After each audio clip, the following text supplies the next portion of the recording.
அழியும் என் கைகளை கொண்டு அழியாவும் ராஜ்யம் கட்ட பைத்தியமான என்னை தெரிந்தெடுத்தீர்.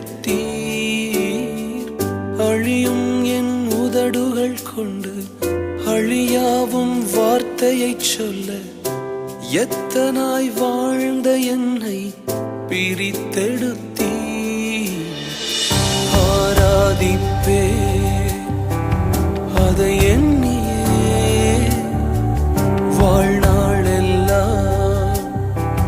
உமை மட்டுமே ஆராதிப்பே அதை